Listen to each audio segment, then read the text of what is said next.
ಅಬ್ದುಲ್ ಕಲಾಂ ಅವರು ಹೆಚ್ಚಾಗಿ ಇಸ್ರೋದಲ್ಲಿ ತ್ರಿವೇಂದ್ರಂದಲ್ಲಿ ಕೆಲಸ ಮಾಡಿದ್ದಾರೆ. ಅವರು ಪ್ರೆಸಿಡೆಂಟ್ ಆದಾಗ ಅವರಿಗೆ ನಮ್ಮ ಸೆಂಟರ್ದಲ್ಲಿ ಏನೇನು ಕೆಲಸ ಆಗ್ತಾ ಇದೆ ಅದರ ಬಗ್ಗೆ ತುಂಬ ಉತ್ಸುಕೆ ಇತ್ತು. ನಾವು ಒಂದು ರಡಾರ್, ಸಿಂಥೆಟಿಕ್ ಅಪರ್ಚರ್ ರೆಡಾರ್ ಎಂಬುದನ್ನು ತಯಾರು ಮಾಡ್ತಾ ಇದ್ವಿ. ಸ್ಯಾಟಲೈಟ್ ಮೇಲೆ ಕಳಿಸಿ ಮೊದಲು ಅಂದರೆ 1960-70 ಆ ಪೀರಿಯಡ್ದಲ್ಲಿ ಸಣ್ಣ ಸಣ್ಣ ರಾಕೆಟ್ ಲಾಂಚ್ ಆಗ್ತಿತ್ತು. ಇಲ್ಲಿ ತ್ರಿವೇಂದ್ರಂದ ಹತ್ರ ತುಂಬ ಅಂತ ಇದೆ.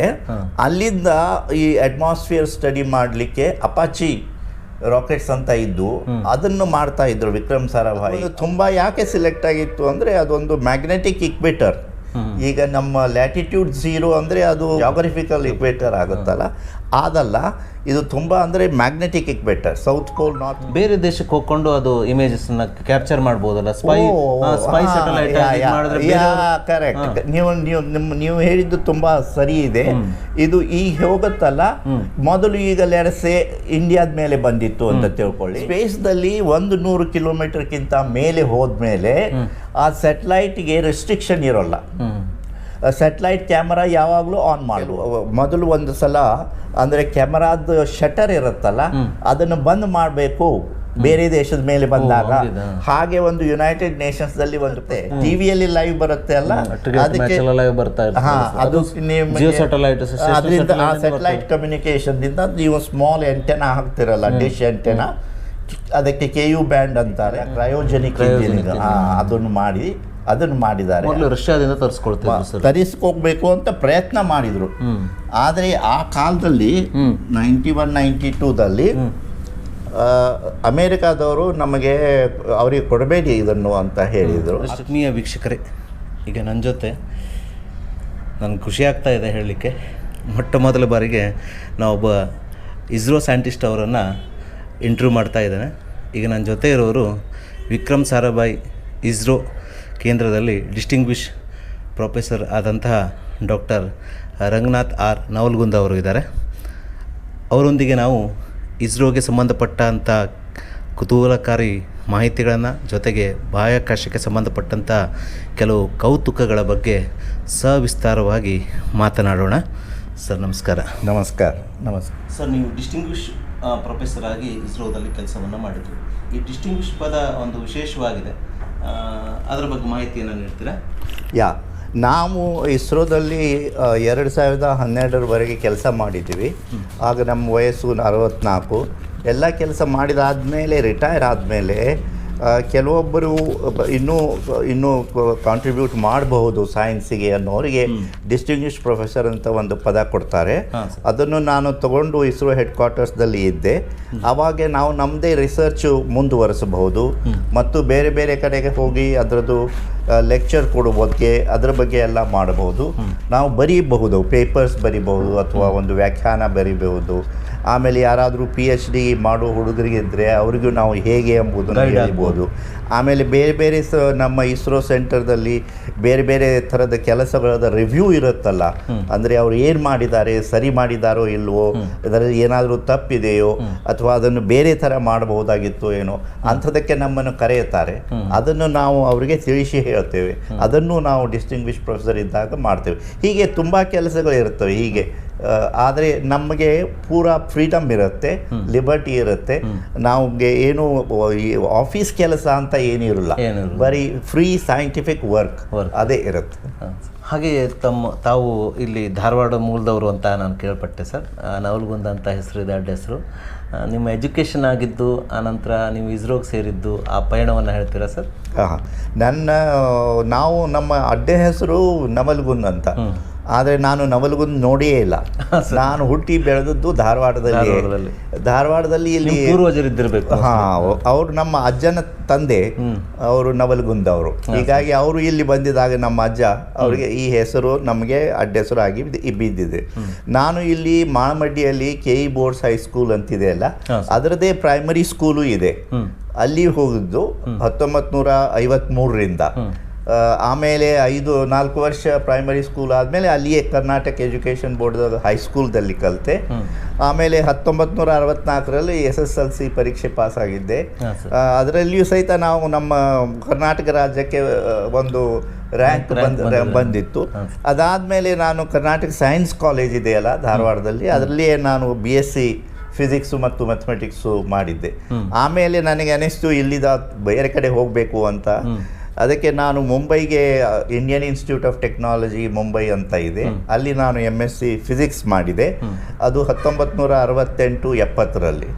ಆಮೇಲೆ 70ರಲ್ಲಿ ನಾನು ಬೇರೆ ಬೇರೆ ಕಡೆ ಹೋಗಬೇಕು, ಎಲ್ಲಿ ಹೋಗಬೇಕು ಅಂತ ವಿಚಾರ ಮಾಡ್ತಾ ಇರಬೇಕಾದ್ರೆ Tata institute of fundamental research ಎಂಬುದು ತುಂಬ ಪ್ರಖ್ಯಾತ ಇನ್ಸ್ಟಿಟ್ಯೂಟು, ಅಲ್ಲಿ ರಿಸರ್ಚ್ ಇರುತ್ತೆ. ಅಲ್ಲಿಗೆ ನಾನು ಅಪ್ಲೈ ಮಾಡಿದ್ದೆ. ಅವರು ನಮ್ಮನ್ನು ಸೆಲೆಕ್ಟ್ ಮಾಡಿದರು PhD ಸಲುವಾಗಿ. ಸೊ ಮುಂದಿನ ಒಂದು 6.5 ವರ್ಷ ನಾನು ಅಲ್ಲಿ TIFRದಲ್ಲೇ ಮಾಡಿ PhD ಗಳಿಸಿದೆ ಫಿಸಿಕ್ಸ್ದಲ್ಲಿ. ಅದಾದಮೇಲೆ 77ನೇ ಇಸ್ವಿಯಲ್ಲಿ ನಾನು ಇಸ್ರೋ ಅಹಮದಾಬಾದಲ್ಲಿ ಒಂದು ಸ್ಪೇಸ್ ಅಪ್ಲಿಕೇಶನ್ ಸೆಂಟರ್ ಅಂತ ಇದೆ ಗುಜರಾತ್ದಲ್ಲಿ, ಅಲ್ಲಿ ನಾನು ಜಾಯ್ನ್ ಆಗಿದೆ. ಅಲ್ಲಿಂದ ಅಂದರೆ ಅದು 1977 ಅಂತ ಹೇಳಿದ್ನಲ್ಲ, ಅಲ್ಲಿಂದ 2012ರವರೆಗೆ ರಿಟೈರ್ ಆಗುವವರೆಗೆ ನಾನು ಇಸ್ರೋದಲ್ಲಿಯೇ ಕೆಲಸ ಮಾಡಿದ್ದೇನೆ. ಮೊದಲು ಒಂದು ವರ್ಷ ಎಲ್ಲ ಅಹಮದಾಬಾದ್ದಲ್ಲಿದ್ದೆ. ಆಮೇಲೆ 2001ರಿಂದ 2005 ನಾವು ನಮ್ಮನ್ನು ಡೈರೆಕ್ಟರ್ ಆಗಿ ನ್ಯಾಷನಲ್ ರಿಮೋಟ್ ಸೆನ್ಸಿಂಗ್ ಏಜೆನ್ಸಿ ಅಂತ ಹೈದರಾಬಾದ್ದಲ್ಲಿದೆ, ಅಲ್ಲಿಗೆ ನನ್ನನ್ನು ಕಳಿಸಿದ್ರು. ಆಮೇಲೆ 2005ರಿಂದ ತಿರುಗಿ ನಾನು ಅಹಮದಾಬಾದಕ್ಕೆ ಬಂದು ಅಲ್ಲಿಯೇ ಡೈರೆಕ್ಟರ್ ಆಗಿದ್ದೆ. 2012ರಲ್ಲಿ ಅಂದರೆ 64 ವಯಸ್ಸಿಗೆ ಅಲ್ಲಿಂದ ರಿಟೈರ್ ಆಗಿದೆ. ಅದಾದಮೇಲೆ ನಾವೆಲ್ಲ ಕರ್ನಾಟಕದವರು ಅಹಮದಾಬಾದಲ್ಲಿ ತುಂಬ ಬಿಸಿಲು ಅಂಥೇಳಿ ನಾವು ಬೆಂಗಳೂರಿಗೆ ಶಿಫ್ಟ್ ಮಾಡಿದ್ವಿ. ಆ ಬೆಂಗಳೂರಲ್ಲಿ ಶಿಫ್ಟ್ ಮಾಡಿದ ಮೇಲೆ ಬೆಂಗಳೂರದು ಇಸ್ರೋ ಹೆಡ್ ಕ್ವಾರ್ಟರ್ಸ್ದಲ್ಲಿ ಈ ಡಿಸ್ಟಿಂಗ್ವಿಶ್ ಪ್ರೊಫೆಸರ್ ಎಂಬುದು ಪೊಸಿಷನ್ ಕೊಟ್ಟರು ನಮಗೆ. ಆಮೇಲೆ ಅಲ್ಲಿ ಒಂದು 5 ವರ್ಷ ಕೆಲಸ ಮಾಡಿದ್ವಿ. ಆಮೇಲೆ ಒಂದು ಆನರರಿ ಅಂತ ಇನ್ನೊಂದು ವರ್ಷ ಹೆಚ್ಚು, ಅಂದರೆ 2018ರವರೆಗೆ ನಾವು ಕೆಲಸ ಮಾಡಿದ್ದೀವಿ. ಆಮೇಲೆ ನಾವು ಈಗ ಫ್ರೀಲಾನ್ಸ್, ಅಂದರೆ ಎಲ್ಲಿ ಬೇಕೋ ಅಲ್ಲಿ ನಾನು ಹೋಗೋದು ಇಂಥದ್ದೆಲ್ಲ ಮಾಡ್ತಾ ಇದ್ದೇನೆ. ನೀವು ಅಲ್ಲಿ ಅಹಮದಾಬಾದಲ್ಲಿ ವರ್ಕ್ ಮಾಡಬೇಕಾದ್ರೆ ಆವಾಗ ನಮ್ಮ ಪೂರ್ವ ರಾಷ್ಟ್ರಪತಿಯವರಾದ ಹಾಗೆ ಮಿಸೈಲ್ ಮ್ಯಾನ್ ಅಂತ ಕರೆಸ್ಕೊಂಡಂಥ ಡಾಕ್ಟರ್ APJ ಅಬ್ದುಲ್ ಕಲಾಂರವರ ಭೇಟಿಯಾಗಿದ್ದ ಹೇಗೆ? ಹಾಂ, ಅಬ್ದುಲ್ ಕಲಾಂ ಅವರು ಹೆಚ್ಚಾಗಿ ಇಸ್ರೋದಲ್ಲಿ ತ್ರಿವೇಂದ್ರಂದಲ್ಲಿ ಕೆಲಸ ಮಾಡಿದ್ದಾರೆ. ಅವರು ರಾಕೆಟ್ ರಲ್ಲಿ ಕೆಲಸ ಮಾಡಿದ್ದಾರೆ ಅವರು. ಹೀಗಾಗಿ ನಾವು ಅಹಮದಾಬಾದಿಂದ ಅವರ ಸಂಗಡ ಕೆಲಸ ಮಾಡುವುದು ಹೆಚ್ಚು ನಮಗೆ ಅವಕಾಶ ಸಿಕ್ಕಿದ್ದಿಲ್ಲ. ಆದರೆ ನಾನು ಅಹಮದಾಬಾದಲ್ಲಿ ಇದ್ದಾಗ ಪರ್ಟಿಕ್ಯುಲರ್ಲಿ ಆವಾಗ ಅಂದರೆ 2005, 5, 6, 7, 8 ಆ ಟೈಮ್ದಲ್ಲಿ ಅವರು ಪ್ರೆಸಿಡೆಂಟ್ ಆದಾಗ ಅವರಿಗೆ ನಮ್ಮ ಸೆಂಟರ್ದಲ್ಲಿ ಏನೇನು ಕೆಲಸ ಆಗ್ತಾ ಇದೆ ಅದರ ಬಗ್ಗೆ ತುಂಬ ಉತ್ಸುಕೆ ಇತ್ತು. ನಾವು ಒಂದು ರಡಾರ್, ಸಿಂಥೆಟಿಕ್ ಅಪರ್ಚರ್ ರಡಾರ್ ಎಂಬುದನ್ನು ತಯಾರು ಮಾಡ್ತಾ ಇದ್ವಿ ಸ್ಯಾಟಲೈಟ್ ಮೇಲೆ ಕಳಿಸ್ಲಿಕ್ಕೆ. ಅದರಲ್ಲಿ ಅವರಿಗೆ ತುಂಬ ಆಸಕ್ತಿ ಇತ್ತು, ಯಾಕಂದರೆ ಅವರಿಗೆ ಡಿಫೆನ್ಸ್ದಲ್ಲಿ ಏನೇನು ಉಪಯೋಗ ಆಗುತ್ತೆ ಅದರಲ್ಲಿ ತುಂಬ ಅವರಿಗೆ ಆಸಕ್ತಿ. ಹೀಗಾಗಿ ಅವರು ಸ್ಪೆಷಲ್ ಆಗಿ ನಮ್ಮ ಸೆಂಟರ್ಗೆ ಬಂದಿದ್ದರು. ಆವಾಗ ನಾನು ಅವರಿಗೆಲ್ಲ ನಮ್ಮ ಲ್ಯಾಬ್ರೋಟ್ರಿಯಲ್ಲಿ ತೋರಿಸಿದೆ. ತುಂಬ ಪ್ರಶ್ನೆ ಕೇಳ್ತಾ ಇದ್ದರು, ಎಲ್ಲರಿಗೂ ಏನೇನೋ ಕೆಲವೊಂದು ಥರ ಹೇಳಿ ಮಜಾ ಮಾಡ್ತಿದ್ರು, ಅಂದರೆ ಜೋಕ್ಸು ಮಾಡ್ತಾಯಿದ್ರು. ಹೀಗಾಗಿ ನಮಗೂ ಪರಿಚಯ ಚೆನ್ನಾಗಾಗಿತ್ತು. ಆಮೇಲೆ ಇನ್ನೊಂದು ಸಲ ಪ್ರೆಸಿಡೆಂಟ್ ಇಲ್ಲದೇ ಇದ್ದಾಗ ಸಹಿತ ಬಂದಿದ್ದರು ಅವರು. ಆವಾಗಲೂ ನಾವು ಅವರನ್ನು ಕರ್ಕೊಂಡು ಎಲ್ಲ ಕಡೆ ತೋರಿಸಿ ಅದನ್ನು ಮಾಡಿದ್ದೇವೆ. ಆಮೇಲೆ ಕೆಲವೊಂದು ಸಲ ನಮ್ಮ ಶ್ರೀಹರಿಕೋಟ ದಿಂದ ಏನು ಲಾಂಚ್ ಆಗುತ್ತಲ್ಲ, ಆ ಲಾಂಚ್ ಆಗಬೇಕಾದ್ರೆ ಅಲ್ಲಿ ಬರ್ತಿದ್ರು ಅವರು.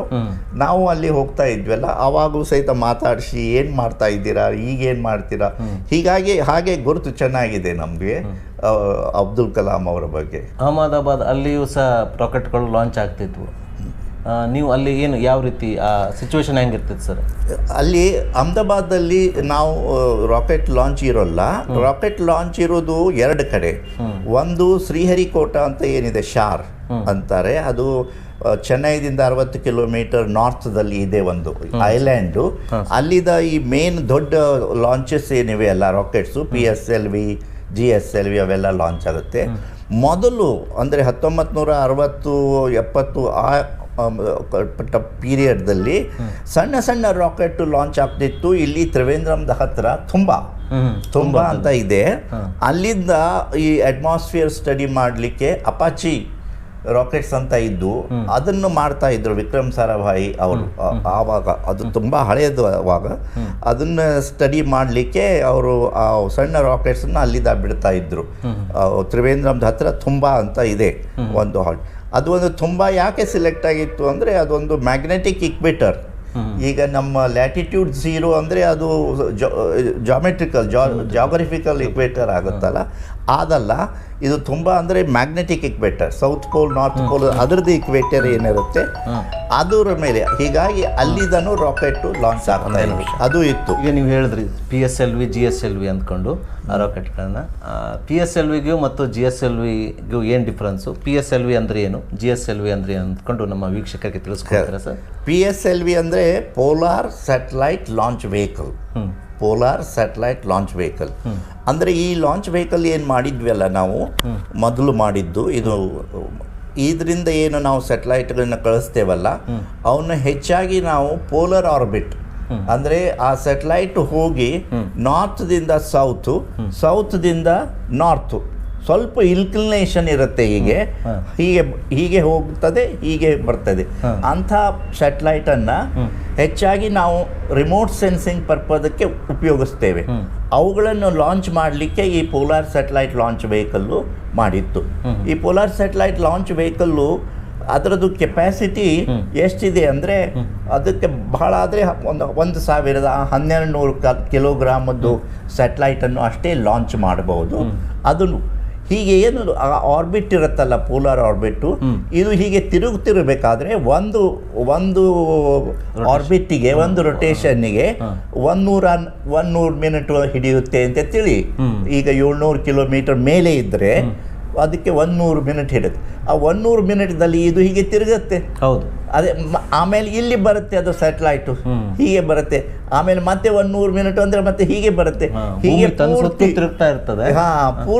ಪೂರ್ತಿ ಅರ್ಥನ ಅದು ಎಲ್ಲ ಕವರ್ ಮಾಡುತ್ತದೆ. ಅದಕ್ಕಾಗಿ ಇದನ್ನು ಹೆಚ್ಚಾಗಿ ನಾವು ಅರ್ಥನ್ನು ನೋಡಲಿಕ್ಕೆ ಆ ಕ್ಯಾಮರಾ ಸಿಸ್ಟಮ್ ಏನಿರುತ್ತಲ್ಲ ಅವನು ಎಲ್ಲ ಇದರಲ್ಲಿ ಈ ಪೋಲಾರ್ ಸ್ಯಾಟಲೈಟ್ ಲಾಂಚ್ ವೆಹಿಕಲ್ದಿಂದ ಏನು ಸ್ಯಾಟಲೈಟ್ ಮಾಡ್ತೇವಲ್ಲ ಅವಕ್ಕೆ ನಾವು ಇಂಡಿಯನ್ ರಿಮೋಟ್ ಸೆನ್ಸಿಂಗ್ ಸ್ಯಾಟಲೈಟ್ಸ್ ಅಂತ ಹೇಳ್ತೇವೆ.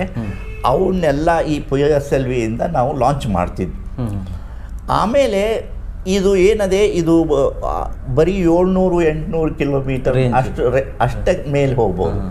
ಆದರೆ ನಮ್ಮ ಕಮ್ಯುನಿಕೇಷನ್ ಸ್ಯಾಟಲೈಟ್ ಏನಿದೆ ಸರ್, ಇಲ್ಲಿ ಒಂದು ಕ್ವಶನ್ ನಿಮಗೆ. ಈಗ ಹಿಂಗೆ ಭೂಮಿ ತಿರುಗ್ತಾ ಇರ್ತದೆ, ಸ್ಯಾಟಲೈಟ್ ನಮ್ಮದು ಇಲ್ಲಿ ರೊಟೇಷನ್ ಆಗ್ತಾ ಇರ್ತದೆ, ಆರ್ಬಿಟ್ ಆಗ್ತಾ ಇರ್ತದೆ. ಬೇರೆ ದೇಶಕ್ಕೆ ಹೋಗ್ಕೊಂಡು ಅದು ಇಮೇಜಸ್ನ ಕ್ಯಾಪ್ಚರ್ ಮಾಡ್ಬೋದಲ್ಲ, ಸ್ಪೈ ಸ್ಯಾಟಲೈಟ್ ಮಾಡಿದ್ರೆ? ಕರೆಕ್ಟ್. ನೀವು ಹೇಳಿದ್ದು ತುಂಬಾ ಸರಿ ಇದೆ. ಇದು ಈಗ ಹೋಗುತ್ತಲ್ಲ, ಮೊದಲು ಈಗ ಲೆರಸೆ ಇಂಡಿಯಾದ ಮೇಲೆ ಬಂದಿತ್ತು ಅಂತ ತಿಳ್ಕೊಳ್ಳಿ. ಇಂಡಿಯಾದಿಂದ ಒಂದು ಆರ್ಬಿಟ್ ಅಂದರೆ 100 ಮಿನಿಟ್ ಆಯಿತು, 1.5 hours. ಅಷ್ಟರಲ್ಲಿ ಇದೇನು ನಮ್ಮ ಅರ್ತ್ ಇದೆ ಅದು 2800 ಕಿಲೋಮೀಟರ್ ದೂರ ಹೋಗಿರುತ್ತೆ ಈ ಕಡೆ. ಅಂದರೆ ಅದು ಮಿಡ್ಲ್ ಈಸ್ಟದ ಮೇಲೆ ಬಂದಿರುತ್ತೆ ಹೀಗೆ. ಆಮೇಲೆ ಬೇರೆ ಮೆಡಿಟೇರಿಯನ್ ಅಲ್ಲಿ, ಆಮೇಲೆ ಯುರೋಪ್, ಆಮೇಲೆ ಅಮೆರಿಕ ಎಲ್ಲ ಹೀಗೆ ಬರುತ್ತೆ, ಎಲ್ಲವನ್ನೂ ಕವರ್ ಮಾಡುತ್ತೆ. ಆಮೇಲೆ ಇನ್ನೊಂದು ಅಂದರೆ ಇದು ನಾರ್ತ್ ಮತ್ತು ಸೌತ್ ಎರಡೂ ಕವರ್ ಮಾಡುತ್ತಲ್ಲ.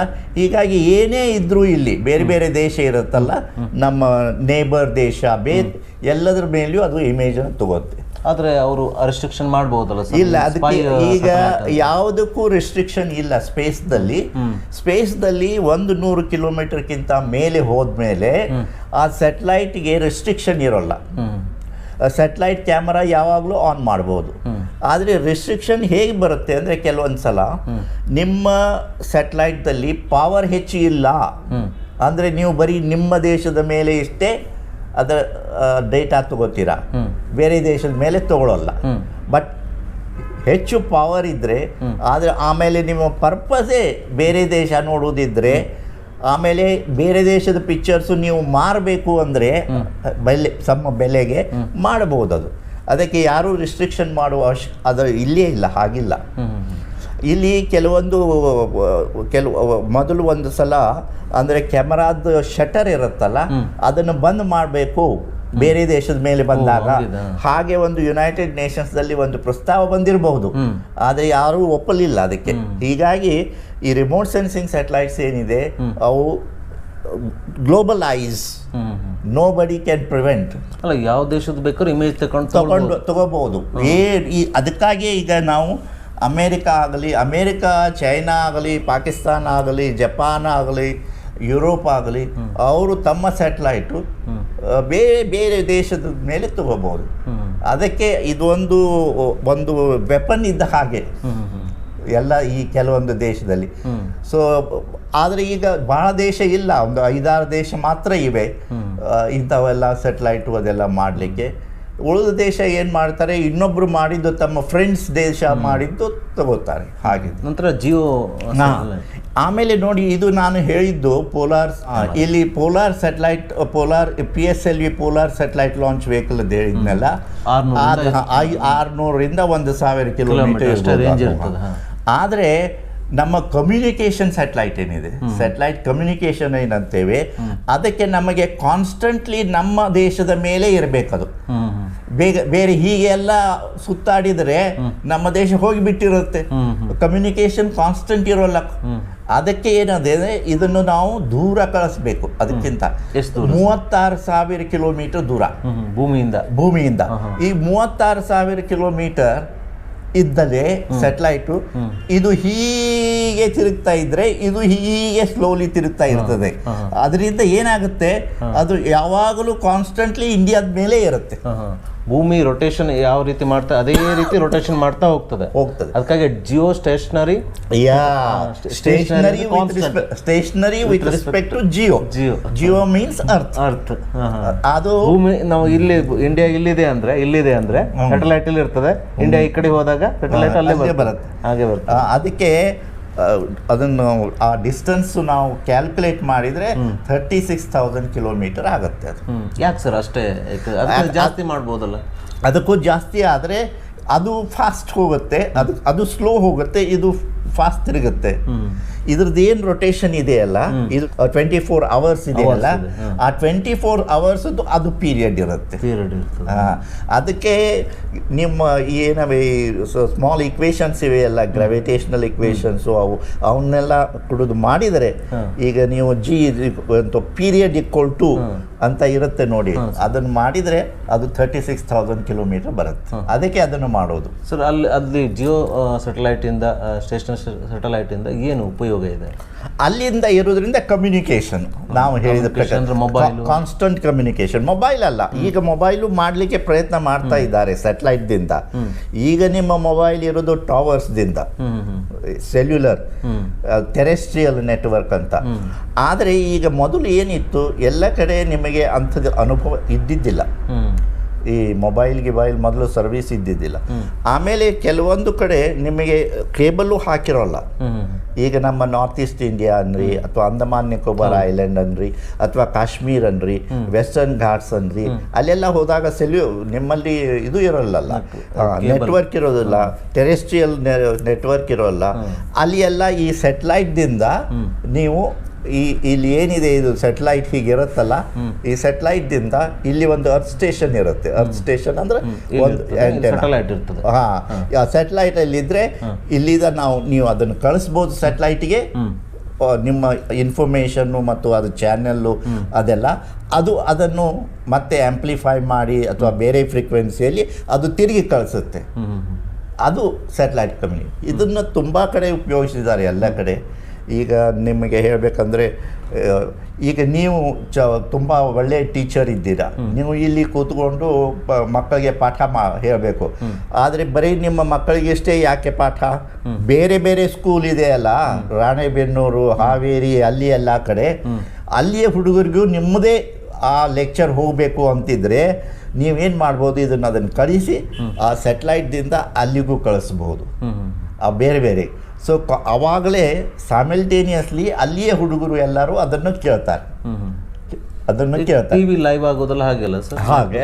ಹಾಗೆ ಆಗುತ್ತೆ. ಆಮೇಲೆ ಅವರು ಪ್ರಶ್ನೆ ಕೇಳಿದರೆ ತಿರುಗಿ ಅಲ್ಲಿ ಹೋಗಿ ಆ ಪ್ರಶ್ನೆ ತಿರುಗಿ ಇಲ್ಲಿ ಬರುತ್ತೆ, ನೀವು ಅದರ ಉತ್ತರ ಕೊಡಬಹುದು. ಅದಕ್ಕೆ ಸಂಬಂಧಪಟ್ಟಂತ ಟೆಲಿ ಎಜುಕೇಶನ್ ಅಂತ ಹೇಳ್ತಾರೆ ಇದಕ್ಕೆ. ಇದನ್ನು ತುಂಬ ಈಗ ಬೇರೆ ಬೇರೆ ಟಿವಿಲೆಲ್ಲ ಲೈವ್ ಬರ್ತದೆ, ಅದು ಇದಾಗುದಿಲ್ಲ ಸರ್?